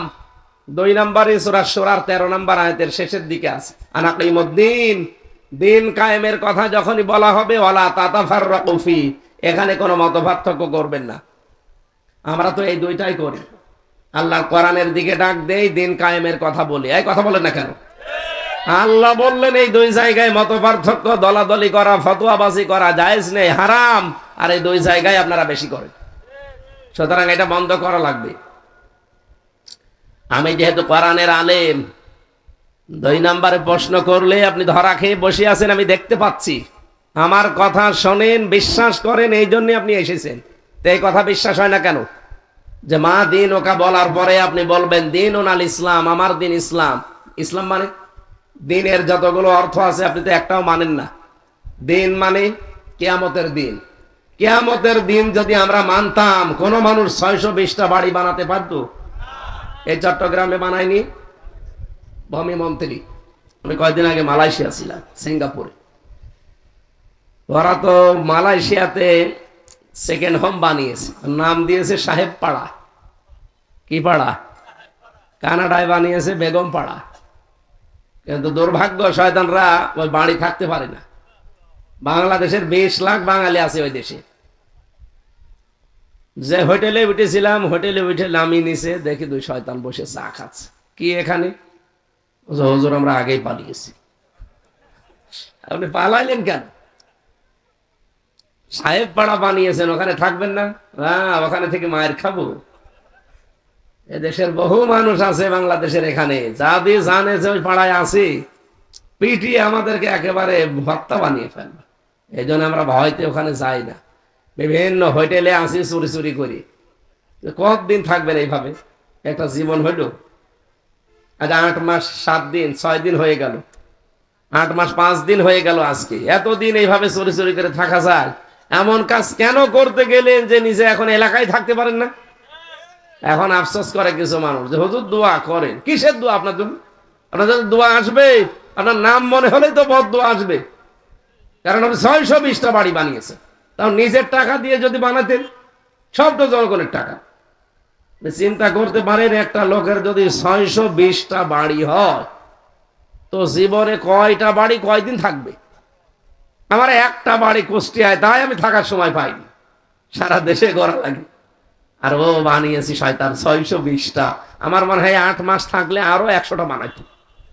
বলে এজন্য কিয়ামতে যদি বিশ্বাস থাকতো এই লোকটার, এরকম দুর্নীতি করতে পারতো? তার মানে আপনি দিন হিসাবে কিয়ামতের দিন মানেন না। 2 নম্বরে দিন মানে ইসলাম। ইন্না দীনা ইনদাল্লাহিল ইসলাম। আল্লাহর কাছে মনোনীত একটাই জীবন ব্যবস্থা আছে, তার নাম ইসলাম। সেইটাও আমরা পছন্দ করি না, মানি না। 3 নম্বরে দিন মানে রাষ্ট্রীয় বিধান। দিন মানে ফেরাউন এটা বুঝেছিল, আমরা অনেকে বুঝি না। ফেরাউন বুঝেছিল, দারুনি ইয়াকতুল মূসা ওয়া ইয়াদউ রাব্বাহ, আমাকে ছেড়ে দাও, আমি মূসাকে হত্যা করব। আমার মনে হচ্ছে সে আমার রাষ্ট্রীয় বিধান পাল্টিয়ে ফেলবে। বলেন, ফেরাউন তার লোক লস্কর, তার সেনাবাহিনী, তার লোকজন ছিল দেশে না ছিল না? আরো জোরে বলেন, বলেন না আরেকবার বলেন। ছিল তো সে কি করতে কথা বলতে গেল যে জারুনি, আমাকে ছেড়ে দাও, আকতুল মূসা, আমি মূসাকে হত্যা করব। তার লোকজন ছিল না? লোকজন থাকার পরে সে নিজে হত্যা করতে যাবে কেন? মুফাসসিরুন ইকরামে আয়াতের তাফসীর করতে গিয়ে লিখেছে সূরা মুমিন 26 নম্বর আয়াত, তারা লিখেছে ফেরাউন ছিল স্বৈরাচার। কি ছিল? আর স্বৈরাচার যারা হয়ে যায় তাদের কয়েকটা কাজ প্রকাশ পায়। এক নম্বরে তারা আল্লাহর আইনগুলো তুলে দেয়, নিজেরা মন মতো করে জনগণের পক্ষে বিপক্ষে আইন তৈরি করে। এই 15.5 বছরে আমরা এটাই দেখেছি। আল্লাহর বহু আইন তারা পরিবর্ধন করার চেষ্টা চালিয়েছে, শিক্ষা ব্যবস্থায়, বিচার ব্যবস্থায়, আরো যত ব্যবস্থা আছে বাংলাদেশে প্রায় জায়গায় আল্লাহর কিছু কিছু নিয়ম নীতি আমরা মানতাম, সেগুলো তুলে তুলে দিয়ে ওই জায়গাগুলোতে তারা মন মতো, মানুষ ভালো হোক আর খারাপ হোক ও দেখার দরকার নেই। শিক্ষা ব্যবস্থায় ব্যাঙের নাচ শিখিয়েছে, আলু ভর্তা, ডাউল রান্না করা। একটা কথা হইল, মানুষের উপকার হোক আর ক্ষতি হোক এসব দেখার দরকার নেই, ওরা মন মতো আইন তৈরি করে। এটা স্বৈরাচারের প্রথম কাজ। দ্বিতীয় কাজ হচ্ছে ও নিজে কিন্তু মানুষকে হত্যা করার জন্য উদ্যোগ নেয়। হাসিনার দিকে তাকান, আমি নাম ধরে বলছি বোঝার জন্য। ও যে স্বৈরাচার ছিল, ওটা ছিল পুরুষ আর এটা মহিলা, জিনিস একই। ও নিজে হত্যা করতে চেয়েছিল আর নিজে অলরেডি হত্যা করেছে। আমি যে জেলখানায় ছিলাম গাজীপুরের কাশিমপুরে, ওখানে আমার আগে যারা ছিল, এই যে ওর বাবার হত্যাকারী মেজর বজলুল হুদা, এটা ভিডিও আকারে পরে প্রকাশ পেয়েছে। ও নিজে যে জেলখানায় ফাঁসির আগে নিজে জবাই দিয়েছে, বুকের ওপরে পা দিয়ে জবাই করেছে। ওনার সাথে যে 2-3 জন সাথে ছিল, এখন তারা অনেকেই মুখ খুলে বলে দিচ্ছে। আর আমি নিজে জানি যে এখানে এরকম সম্ভব। আমার সামনে কত মানুষ বের হয়ে চলে গেল লাশ, বলছে যে ওনারা চিকিৎসাধীন অবস্থায় মারা গেছে, অথচ পুরা ঢাকা মিথ্যা কথা। মরে গেছে জেলখানায়, কারণ ভেতরে তো কোনো চিকিৎসা নেই। আমি বললাম না, আমার মাথার চুল থেকে শুরু করে পায়ের তালু পর্যন্ত প্রত্যেকটা জায়গায় টর্চার। আর এমন কোন জায়গা নেই যে রোগ হয়ে গিয়েছিল না, প্রত্যেক জায়গায়। ভেতরে কোনো চিকিৎসা নেই। যে ডাক্তার আছে 10,000 মানুষ, আমরা ওখানে 4 জেল মিলে 10,000 মানুষ, আর ডাক্তার মাত্র একজন, তাও মহিলা। ওর কাছে যে যায়, ও যে রোগের কথা বলে একই ওষুধ দেয়। যদি বলে হো ডাক্তার সাহেব, ম্যাডাম আমার পেট ব্যথা, ওই একই বড়ি দেয়। যদি মাথা ব্যথা, ওই একই দেয়। যদি বলে আমার নুনু ব্যথা, ওই একই বড়ি। আমি এমনি বলছি না, এটা বলেছি এই কারণে যে একটা ছেলে আমার নিচে থাকতো, ওর ওই লজ্জাস্থান ফুলে একটু মোটা হয়ে গেছি। ও যে বলছে যে ম্যাডাম আমার এমন জায়গায় ফোলা, আমি দেখাতে পারি না। দেখা, ও কি করবে, ওই লুঙ্গি পরা ছিল, এই দেখে ম্যাডাম তো বন্ধ কর তোর, ওই পুরুষ মানুষের এরকম হয়। ও আবার বলছে পুরুষ মানুষের এরকম হয়, তো এই যে এদের তো হয়নি। এই ছিল চিকিৎসা ব্যবস্থায়। আমি তো আর বানিয়ে বলছি না, আমি দেখে দেখে বলছি। বলেন তো 10,000 মানুষ, একটা ডাক্তার, সেই কি করবে? হ্যাঁ, সেই কি করবে? লাইন ধরে থাকা লাগে, প্রায় 200-300 লাইন। ওখানে কোনো চিকিৎসা আছে? শহীদ মীর কাশেম আলী রহমতুল্লাহ আলাইহি, ওর ভেতরে 2 নাম্বার ছেলে, আমি 4 নাম্বারে ছিলাম। 2 নাম্বারে উনি একটা জিনিস বানিয়েছে, এই যে দাঁতের যে চিকিৎসা, এটা উনি যাওয়ার পরে বললেন যে এখানে সেরকম কোনো চিকিৎসা তো দেখি না। তাই আমি যেহেতু বাইরে, আমি ইবনে সিনার মালিক, উনি ইবনে সিনা না, ইসলামী ব্যাংক হাসপাতাল, লক্ষ লক্ষ মানুষের কর্মসংস্থান বানিয়েছে। উনি শেষে সোফারকে, জেলারকে, এদের সাথে পরামর্শ করে ভেতরে একটা হাসপাতাল বানিয়েছে দাঁতের জন্য। আমি নিজেও গিয়েছিলাম, 3 বছরে একবার সুযোগ পেয়েছিলাম দাঁত দেখানোর। আল্লামা দেলাওয়ার হোসাইন সাইদি রহমতুল্লাহ আলাইহি, ওনাকে একদিন নিয়ে এসেছে ওনার দাঁত দেখানোর জন্য। একদিন গিয়েছিলাম, যে দেখি হুজুর বসে আছে, ওই 10 মিনিট দেখা হয়েছিল। এর ছাড়াই 3 বছরের ভেতর, অথচ পাশাপাশি উনি 1 নাম্বারে, আমি 4 নাম্বারে, কতটুকু একটা দেওয়াল মাঝখানে। 3টা বছর কেটে গেছে, দেখা হয়নি, শুধু একদিন ওই 10 মিনিট হাসপাতালে। ভেতরে যেহেতু কোনো চিকিৎসা নেই, তো এটা মানুষ অসুস্থ হয়ে যায়। কত মানুষ মরে গেল আমার সামনে, পেপারে পরের দিন দেখলাম যে জেলখানায় মরে গেছে অমুক, অথচ আমার নিচতলায় থাকতো। বলছে কেন? চিকিৎসাধীন অবস্থায়। ডাহা মিথ্যা কথা লিখে মানুষকে ওরা জানাতে চায় যে জেলের ভেতরে আজরাইল আসে না, আসলেও জেলের বাইরে থাকে।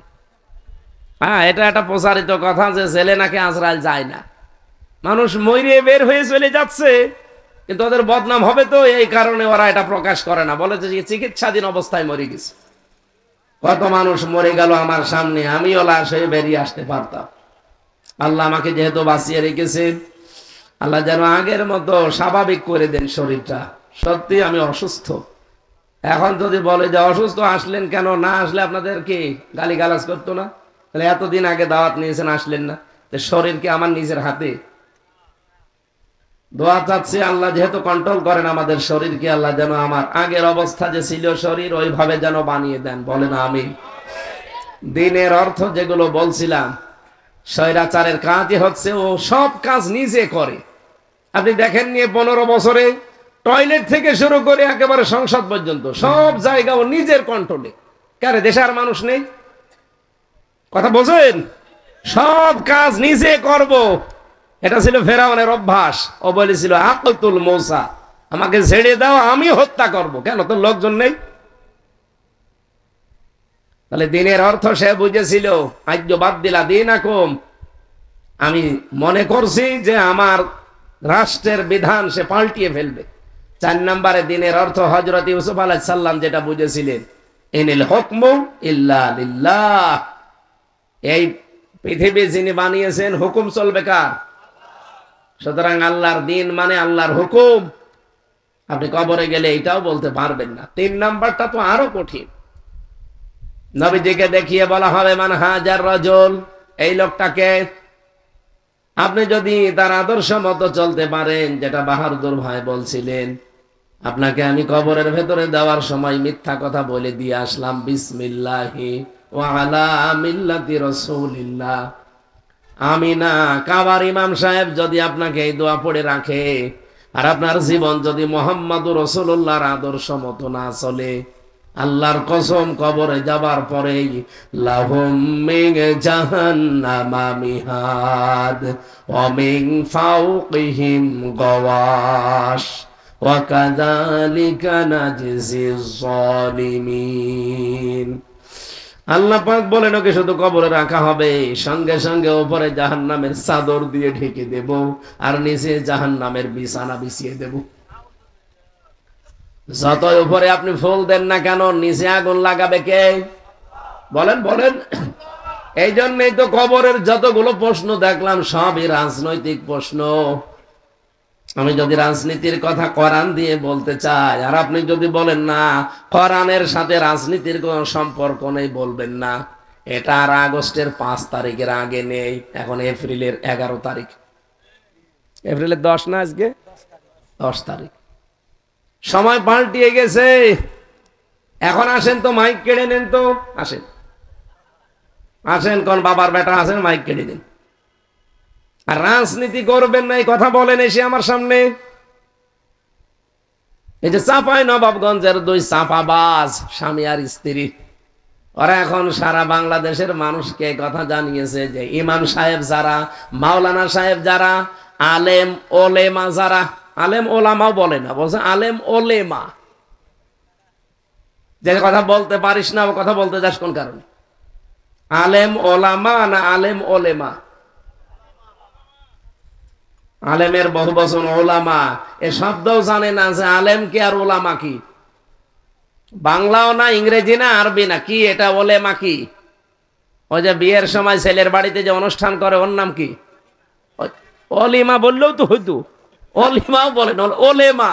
আলেম ওলেমা এরা যেন ইসলামের পক্ষে কারো পক্ষে ব্যক্তির পক্ষে ভোট না চায়। আমি ব্যক্তির পক্ষে তো ভোট চাই না, আমি ওপেন ভাবেই ভোট চাই ইসলামের পক্ষে। আপনি ইসলামের পক্ষে কাজ করেন, আমি আপনার নাম ধরে ভোট চাবো। বাহাদুর সাহেব যদি ইসলাম বাদ দিয়ে ওর বাবার আদর্শ প্রকাশ করার জন্য ভোট করে, জীবনে ওনার পক্ষে আমি কথা বলবো না।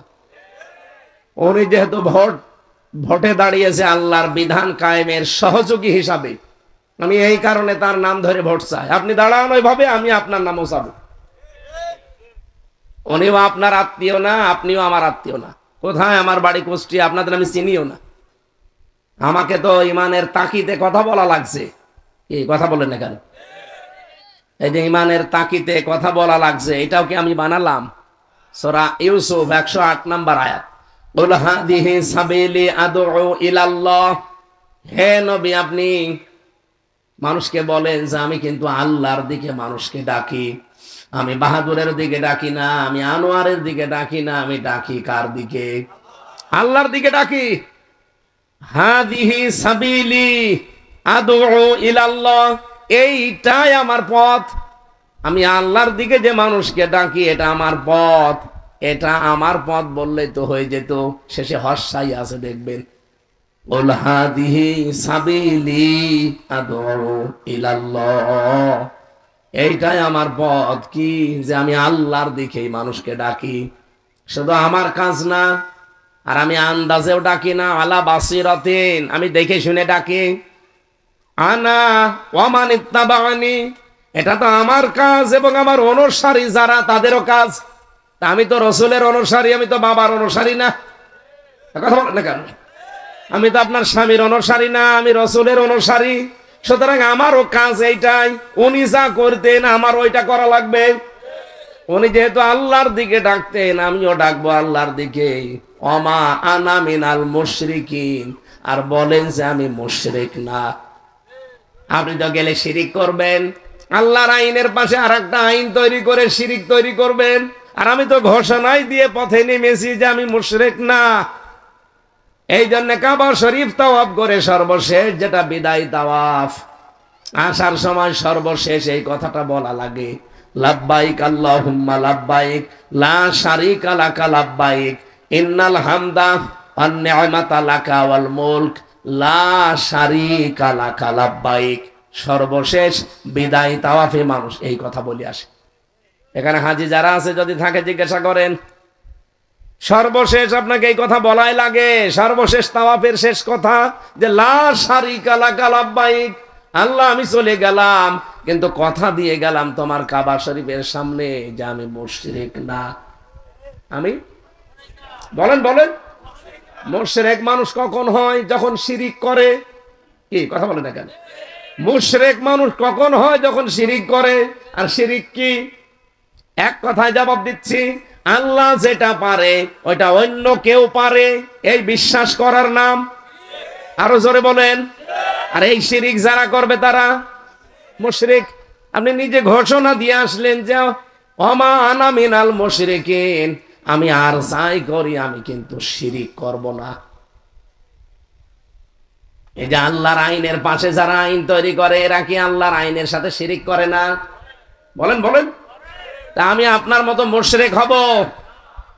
আল্লাহ যেটা পারে ওইটা অন্য কেউ পারে না, এই বিশ্বাস আমি করে এই পথে নেমেছি। সেদিন বগুড়াতে একজন এসে বলছে, হুজুর আপেলটা পড়িয়ে দিন। কি পড়বো? সূরা ফাতিহা ছাড়া আর কি আছে? সূরা ফাতিহা যেহেতু সব রোগের রোগ মুক্তির কারণ, এটা আমি আলহামদুলিল্লাহি রাব্বিল আলামিন পড়ে ফু দেব। আমার কানের কাছে মুখ নিয়ে বলছে, হুজুর এমন ভাবে আপেল পড়বেন যেন ছেলে হয়। আপেল দিলাম ফেলে, আপেল কই? ফেলে দিয়েছি। কেন? আরে ভাই, আপেল পড়ে যদি ছেলে হওয়ার ক্ষমতা আমার থাকতো, আমার 3টা মেয়ে হইতো না। আমি ম্যাডামরে শুধু আপেল পড়ে খাওয়াতাম। জেলে যাওয়ার আগেও আমার 2টা মেয়ে। জেল থেকে বের হয়ে এত দোয়া করলাম, এত কিছু খাওয়ালাম, আবার মেয়ে।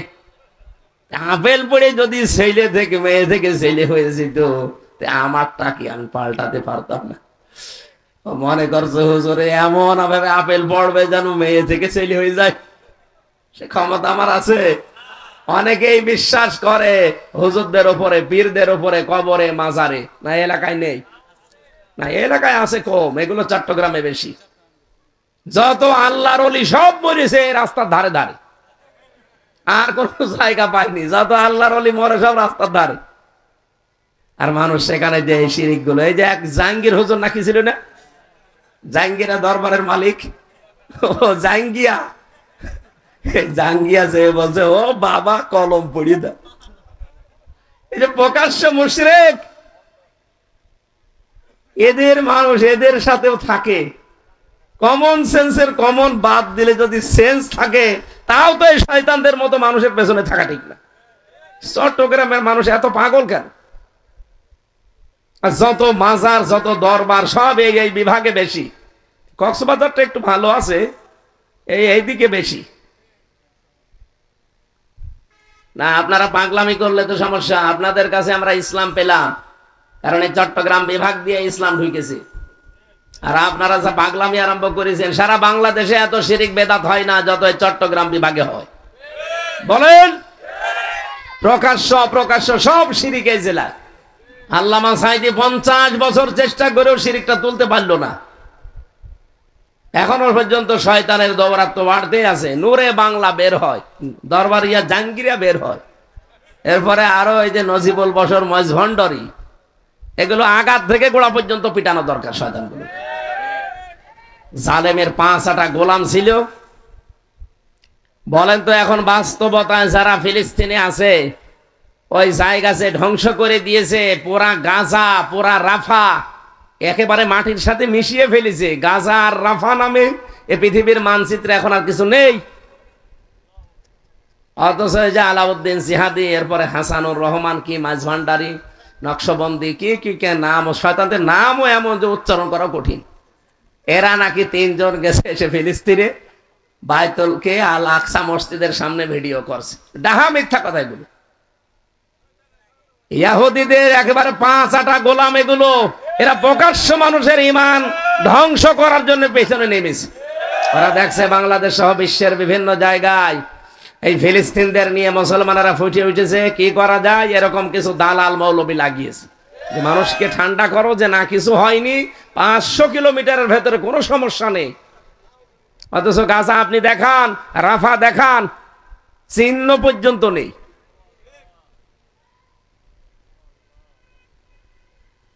পৃথিবীর নিকৃষ্ট মানুষের তালিকায় যে 6 জনের নাম আছে, তার ভেতরে এই বেনিয়ামিন নেতানিয়াহু এর নাম আছে। এই শয়তান কয়েকদিন আগে, 2 দিন হইল, জানিয়েছে যে আমি খণ্ড খণ্ড করে ফেলেছি ফিলিস্তিনকে, পুরাটা দখল করে নিয়েছি।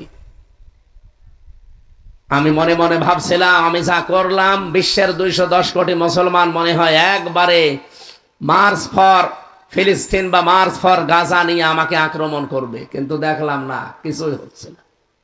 আজ 210 কোটি মুসলমান আমরা ঝিমিয়ে গেছি, এই জন্য এরা এত সাহস পাচ্ছে।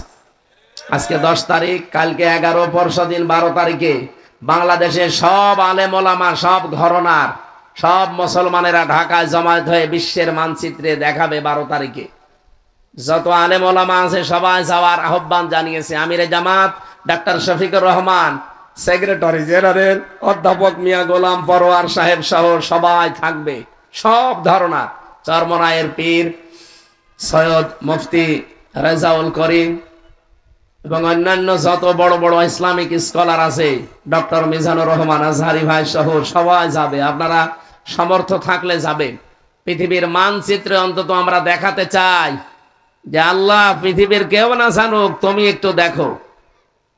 আর আমাদের হাতে যেহেতু এরকম কিছু নেই, যতটুকু আছে ফিলিস্তিন, এই মুসলমানদের পক্ষে অন্তত একটু দাঁড়াতে গিয়ে, সমর্থন জানাতে গিয়ে, ইসরায়েলের যত পণ্য আছে এটা বর্জন করা ঈমানের দাবি। যে যেখানে আছেন এতটুকুই করেন, কিয়ামতের দিন বলতে পারবেন আমার যা আয়ত্তে ছিল আমি তাই করেছি। সুতরাং ওদের এই যে কিনলে যে পানিটা, এরপরে অ্যাকুয়াফিনা, আরো যত কমল পানীয় আছে, যত ব্যবহারিক জিনিস আছে, দেখলেই প্রায় 37টার নাম পেয়েছি আমি। এই ইসরায়েলের পণ্য আমাদের এখন থেকেই 100% বর্জন করে ওখানে দেশি পণ্যের যে তালিকা দেওয়া আছে ওইটা কিনে। এটা কিনলে এই টাকাটা আপনার দেশের কাজে লাগবে। বাকি এই টাকা যদি আপনি কিনলে নেন, অ্যাকোয়া ফেনা নেন, এই 7 আপ নেন, এগুলো নিলে এই টাকাটা আমাদের এই মুসলমানদের বুকে গুলি করার জন্য ব্যবহার হবে। প্রকারান্তে আপনি যেন নিজেই গুলি করছেন। কথা বলেন না কেন? আর বলেন যে আমি 5 টাকা দিয়ে নিলাম। 5 টাকা মানে বাংলাদেশে 18 কোটি মানুষ, 5 টাকা করে দিলে কত কোটি টাকা হয় আপনি হিসাব করেছেন? এই জন্য ছোট ছোট বালুকণা দিয়ে যেহেতু বিশাল বিশাল পাহাড় তৈরি হয়ে যায়, আমরাও সারা বিশ্বের 210 কোটি মুসলমান শুধুমাত্র 12 ঘন্টা একটু বর্জন করেছিলাম। 12 ঘন্টা ওদের কত কোটি টাকা নষ্ট হয়ে গেছে। আজকে জয়শঙ্কর ভারতের সকালবেলা স্ট্যাটাস দিয়েছে সংবাদ সম্মেলন করে, যে পৃথিবীতে বাংলাদেশের সবচাইতে বড় বন্ধু ভারত, আমাদের চাইতে বন্ধু এই পৃথিবীতে বাংলাদেশের আর কেউ নেই। এই যে আমরা বলেছিলাম না যে ভারতের জিনিস বয়কট করব, এই মসজিদ ভাঙ্গা বন্ধ করেন, কত বড় দুঃসাহস! ওরা আল্লাহর ঘরগুলো, কতগুলো ঘর ভেঙেছে আগস্টের 5 তারিখের পর থেকে। বিশ্বের মুসলমানেরা তামাম দুনিয়ার মানুষের দিকে তাকান, তারা মাটির নিচে কেউ গ্যাস পায়, কেউ তেল পায়, কেউ সোনা পায়, কেউ রূপা পায়, কেউ কয়লা পায়। আর এই পৃথিবীর নিকৃষ্ট মানুষের তালিকায় 1 নম্বরে ছিল এই মুশরিকরা। এই শয়তানরা শুধু মাটির নিচে পায় মন্দির, তাও যেখানে সেখানে না, যেখানে মসজিদ আছে ওখানে পায়। এগুলো যে দাহা, মিথ্যা এবং শয়তানি ছাড়া আর কিছু। আমরা কি বলতে পারতাম না রামু বৌদ্ধ মন্দিরের নিচে 1000 বছর আগে এখানে মসজিদ ছিল, এটা ভেঙ্গে গুড়িয়ে মসজিদ বানাবো? আমাদের ধর্মে ওইটা নেই। লাইক রাহা ফিদ্দিন, আমরা বাড়াবাড়ি জোর জবরদস্তি আমাদের ধর্মে নেই। আর আপনারা কি ধর্ম পালন করেন যে সব খালি দখল, খালি দখল। সুতরাং পৃথিবীর ইহুদি ধর্ম, এই যে হিন্দুদের এই ধর্ম, বৌদ্ধদের ধর্ম, খ্রিস্টানদের ধর্ম, সবগুলো ভুয়া ধর্ম এখন। কারণ এগুলো সব দখলদারিত্বের ধর্ম। একটাই মাত্র ধর্ম পৃথিবীতে আছে যে ধর্মে কোনো দখলদারিত্বের অনুমতি নেই, তার নাম কি? কালকে আমি ওই জায়গায় হাদিসও পড়েছিলাম ব্যাখ্যায়, মানিদ্দাগা মা লাইসা লাহু ফালাইসা মিন্না। যারা জোর জবরদস্তি করে দখল করে নেয়, নবীজি বলেন শালা আমার, তারা আমার উম্মত না। 2 নম্বরে ওয়ালিয়াতা বাব্বা মাকাদাহু মিনান নার, সে যেন জাহান্নামে নিজের একটা টিকিট বুকিং করে রাখলো। সে আগস্টের 5 তারিখের পর থেকে এই 8 মাস 5 দিন এর ভেতরে প্রায় 27টা ইস্যু তৈরি করে বাংলাদেশকে অস্থিতিশীল করার চেষ্টা ছিল, একটাও কাজে লাগে না। কাজে কেন লাগে না আমি গতকালকে বলেছিলাম, আমি তো বারবার রিপিট করতে পারি না। গতকালকে বলেছিলাম দুনিয়ায় যারা একটা অবৈধ সুখ ভোগ করবে তার জন্য 70টা অপমান আল্লাহ রেডি করবে। কোন আয়াতের ব্যাখ্যা বলেছিলাম? এই যে বাহাদুর সাহেব ছিল, ফাইন্না মাআল উসরি ইসরা, ইন্না মাআল উসরি ইসরা। উসরুনের আগে আলিফ লাম আছে, নির্দিষ্ট, এটা মারিফা। আর ইসরার আগে আলিফ লাম নেই।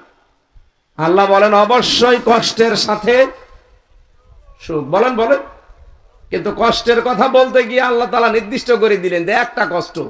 কিন্তু ইসরা সুখ দেওয়ার ক্ষেত্রে আল্লাহ নির্দিষ্ট করেন, এটা নাকেরা, অথবা অনির্দিষ্ট।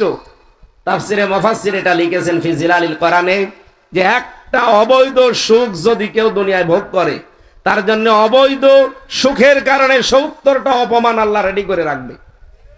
হাসিনা যেহেতু 15.5 বছরে বহু অবৈধ সুখ ভোগ করেছে, এই কথা বলছেন না? আর যারা তার সহযোগী ছিল তারাও তো সুখ পেয়েছে। আপনাদের এই কমল, কমল সুখ পায়নি? উনিও সুখ পেয়েছিল, উনি নিজে জানতো, এটা শিক্ষিত মানুষ। এই যে পাশেরটা, যেটা আবু জাফর নাকি মীর জাফর, বাটি জাফর, যে জাফরই হোক, এরকম জাফর সাইমম সহ প্রত্যেকেই জানতো যে সরকার অবৈধ সরকার, ভোটের সরকার না, এ নিশিরাতের সরকার। এ দিনের ভোট রাতে করে, এমনি 154 জন ঘোষণা দেয়। আপনি জানেন যে ও অবৈধ, ওই রকম অবৈধ জায়গায় আবার গলা বাড়িয়ে বলছে আমিও এমপি হব। হলেন এমপি হয়ে কি করলেন? অবৈধ সুখ গুলো ভোগ করলেন। এখন কোরআনে বর্ণিত কথা আল্লাহর কথা, আল্লাহর কথা মিথ্যা হবে? যারা অবৈধ সুখ পেয়েছেন, এক একটা সুখে যদি 70টা অশান্তি হয়, দুঃখ হয়, 15 বছরে অন্তত 50টা সুখ তো পেয়েছেন। তাহলে এক একটা 70টা, 50টায় কত হয়? 3050, 3500, 3500 দুঃখ পাবেন, ক্ষতি হবে, অশান্তি পাবেন, তারপরে বলবেন যে আমি চট করে ঢুকে পড়বো। আর আপনার এখনো কিছুই হয়নি, আপনি একবারে বলছেন যে আমি চট করে ঢুকে পড়বো। কিসে চট করে? আগে ওইগুলো নেবেন না, করার নাই তো মিথ্যা হয়ে যাবে। কথা বলে না কেন? মাস্ট বি, এটা আল্লাহ ঘটাবেই। দুনিয়ায় যারা অবৈধ সুখ পেয়েছে একটা, তার ক্ষতি হবে, দুঃখ পাবে কয়টা? সুতরাং যারা পেয়েছেন তারা রেডি হন দুঃখ পাওয়ার জন্য। আর যারা কষ্ট করেছেন একটা, তারা ৭০টা শান্তি পাবেন।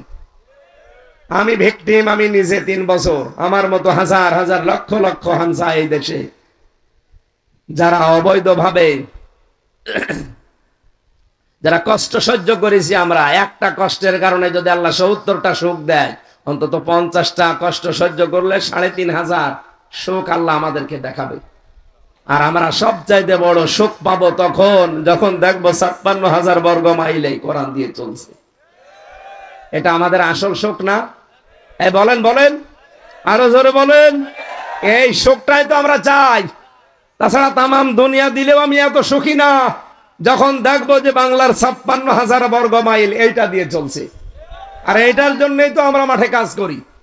এ বাহাদুর সাহেবের মতো মানুষ যদি ৩০০ এমপির ভেতরে মাত্র ১৫১ জন এই কোরআন বুকে নিয়ে যেতে পারে, সংসদের প্রথম অধিবেশনে যদি বলতে পারে মাননীয় স্পিকার আমরা নামাজের বিল চাই, উনি বলবে যে হাত তোলেন। এনার মতো যদি ১৫১ জন হাত তোলে, সঙ্গে সঙ্গে নামাজের বিল কায়েম হয়ে যাবে। পরের দিন 18 কোটি মানুষ এই দেশে নামাজ পড়বে, তখন ওয়াজ করা লাগবে? আপনি হয়তো ভোট দিয়েছিলেন বাহাদুরকে একটা, 18 কোটি মানুষ নামাজ পড়বে, আপনি ওই দিন থেকে আমল নামায় 18 কোটি মানুষের নামাজের সওয়াব পাবেন। এই কথা বললে রাজনীতি হয় কোন কারণে? এটা তো আসল নীতি। আর আমি এইটাই কোরআনে পড়েছি। আপনার কথা বললে এটা রাজনীতি হয় না, আর আমি কোরআন দিয়ে বলছি এটা রাজনীতি হয়। মানে আপনি কি আমাদের পাগল পেয়েছেন? হ্যাঁ, আমরা জাতে মাতাল হলো, তাহলে ঠিক আছে, তাহলে ঠিক আছে। এই জন্য সামনে সময় আসলে অন্তত আমরা এক ভোটে 18 কোটি মানুষের সওয়াব পাই। এরকম কাজ করা যাবে না। এটা যদি কেউ রাজনীতি মনে করেন, দুনিয়ার কাজ মনে করেন, এদিকে আসেন। কোরআন শরীফের ভেতরে নামাজের কথা মাত্র ৮২ জায়গায়, জাকাতের কথা মাত্র ৮২ জায়গায়, রোজার কথা মাত্র 1 জায়গায়, হজের কথা মাত্র 1 জায়গায়। আর কোরআন দিয়ে রাজনীতি করা লাগবে এই কথা আছে 918 জায়গায়। তাও তো আমার মাথা ছোট, যারা বড় বড় মাথা ও তো আরো বেশি পাবে। আর এমন এমন মাথা আলা লোক বলছে কোরআনের সাথে রাজনীতি কোনো সম্পর্কই নেই, ওর মাথা খাইতে মারা দরকার। বাংলায় বললাম, আপনি কোরআন পড়িয়েছেন যে আপনি পাবেন? আমার মতো ছোট মানুষ যদি 918 জায়গায় পায়, তো বড় বড় মাথা তাদের তো আরো বেশি পাওয়ার কথা না? এই কথা বললে আপনার কাছে রাজনীতি মনে হয়? নবীজিও তো রাজনীতি করেছেন, না করেন নাই? বলেন বলেন। উনি যদি রাজনীতি না করবেন তারা রাষ্ট্রনায়ক হলেন কি করে? এই সহজ কথাগুলো বোঝে না। বোঝে ঠিক ওই আবু জেহেলের মতো, বোঝার পরও না বোঝার ভান করি আছে। কারণ ও জানে যে আমি যা, মানুষ তো জানে। একজনের কথা শুনলাম কালকে, তার বাবা নাকি স্কুলের কেরানি ছিল, আর সে এখন একটা ব্যাংকের মালিক। চিন্তা করতে পারেন যে একটা কিরানির ছেলে যদি ব্যাংকের মালিক হওয়া লাগে, কত হাজার কোটি টাকা তার আছে আপনি চিন্তা করতে পারেন? এটা যদি ইসলামপন্থী কেউ করতো, দুনিয়া উলট পালট করে ফেলত। আল্লাহর ওলি খুঁজে পান না আপনারা। বুজুর্গ বান্দা কারা, মহান বান্দা কারা মানুষ খুঁজে পায় না।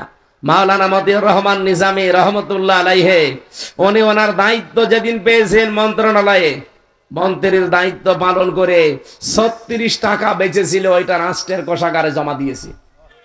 বাংলাদেশের ইতিহাসে আর কে পেরেছে আপনি দেখান। আপনি তো 620টা বাড়িয়ে বানিয়ে ফেললেন। আরে সালমান এফ রহমানের মতো দরবেশ 36,000 কোটি টাকা চুরি করেছে। ইসলামের আইন থাকলে ওর হাত থাকতো, ওর হাত না, ওর কিছুই থাকতো না। ওর যা আছে শরীরে সব কেটে ফেলতো। ওর মাথা থেকে চুল থেকে পায়ের স্যান্ডেল পর্যন্ত সব সাদা। কি ওপরে মাথার চুল সাদা, ভরু সাদা, দাড়ি সাদা, জামা সাদা, পায়জামা সাদা, এমনকি স্যান্ডেলও সাদা। আর ভেতরের অবস্থা ও সবই সাদা। তারপর শয়তানের ভেতরে মনটা পুরা কালো কালো এবং কালো। কি করেছে আপনি চিন্তা করেছেন? 36,000 কোটি। জীবনে আপনাকে যদি গণনা করতে দেয় হাত ব্যথা হয়ে যাবে, তাও শেষ করতে পারবেন। কিন্তু এখন আমার মতো ফ্লোরে থাকি। আমি যেই বিল্ডিং এ ছিলাম, ওই হিমেল বিল্ডিং এ, তমাল বিল্ডিং এর নিচতলায়, এখন ঠিক ওই জায়গায় থাকে, তা ফ্লোরে। আমারে তো একটা কম্বল দিয়েছিল, ওদের শুনছি কম্বলও দিচ্ছে না। ওর কম্বল দেওয়ার দরকার নেই। শয়তান যা করেছে, ওর কম্বল দেওয়ার দরকার কি? এমনি মরি থাক।